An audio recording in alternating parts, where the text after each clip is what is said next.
Order order, कृपया सब शांत रहे और वादी को पेश किया जाए। रामलाल जी ने संयुक्त परिवार के सामने अपनी धर्मपत्नी सीता देवी से कहा, जी माय लॉर्ड, अभी हाजिर करती हूँ। सीता देवी ने जज बने रामलाल जी से कहा, वादी पक्ष में रोहित बेटे को प्रस्तुत किया जाए।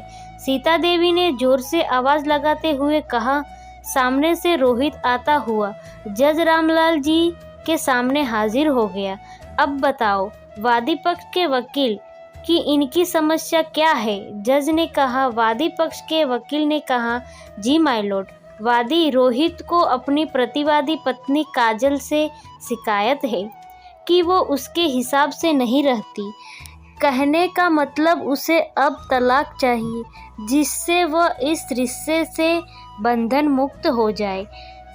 वकील बनी सीता देवी ने कहा, अच्छा तो ये बात है, तो जरा रोहित ये बताओ, क्या तुम्हारी पत्नी सुंदर नहीं है। जज साहब ने कहा, हाँ जी, ऐसा कुछ नहीं है, वह बहुत सुंदर है। रोहित ने कहा, तो क्या वह लूली लंगड़ी गूंगी बहरी है। जज साहब ने कहा, जी नहीं। तो क्या वह तुम्हारे घर में माता पिता की सेवा नहीं करती। जी ऐसा भी कुछ नहीं है।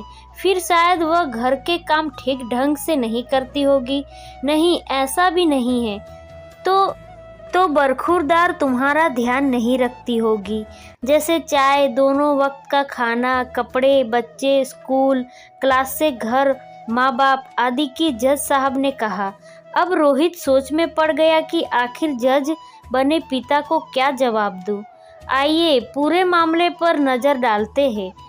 हुआ यूं कि रोहित और काजल की शादी को 7 साल होने आए थे, लेकिन रोहित काजल से खुश नहीं था।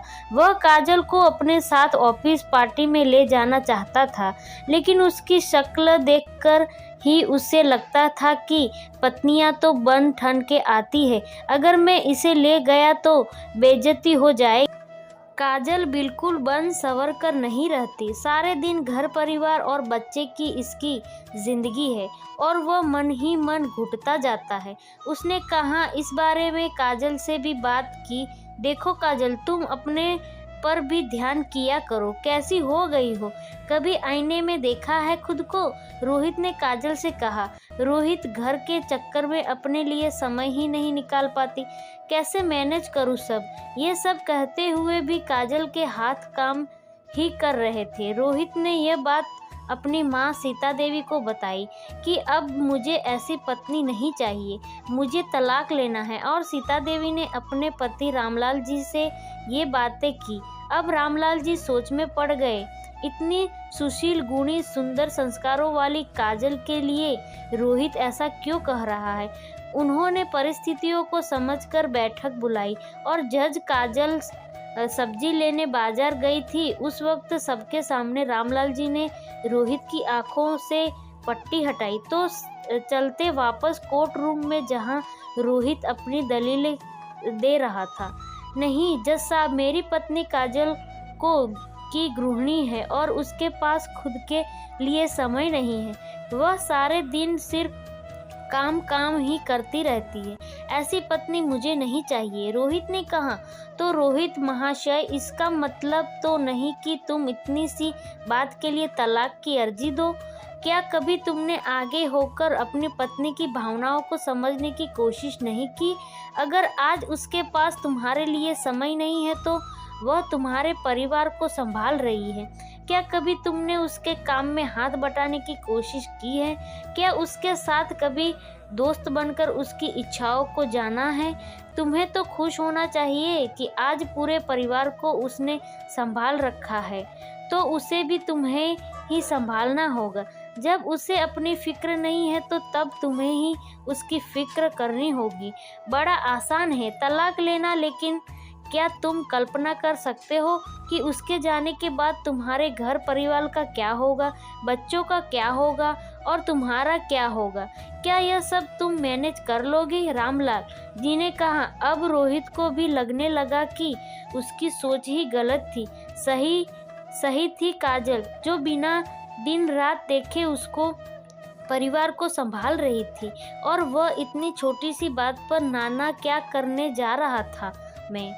अब मैं भी काजल के कामों में सहयोग करके उससे थोड़ा फ्री करूँगा।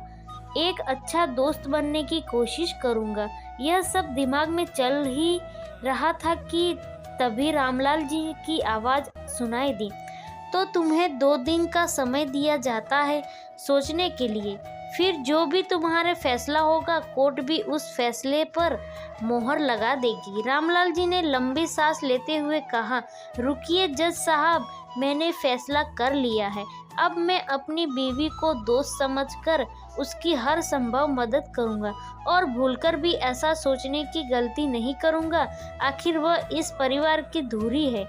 रोहित एक ही सांस में कह गया। रामलाल जी ने और सीता देवी के चेहरे खुशी से दमक उठे।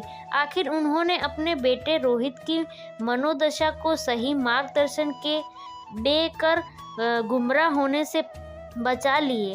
चलिए तो अब इसी सकारात्मक फैसले के साथ कोर्ट मुलतवी की जाती है, रामलाल जी ने कहा और सब जोर जोर से हंसने लगे।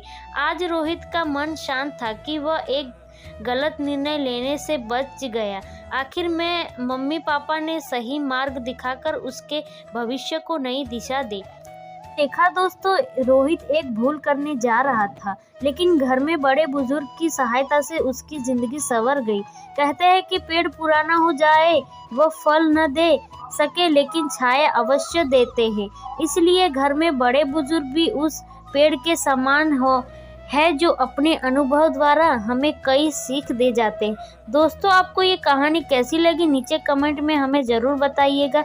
अगर आपको ये कहानी पसंद आई है तो अपने दोस्तों के साथ ज़रूर शेयर करें और ऐसी ही प्यारी कहानियाँ करके बेल आइकन को ऑल पे सेट करना ना भूलें। धन्यवाद।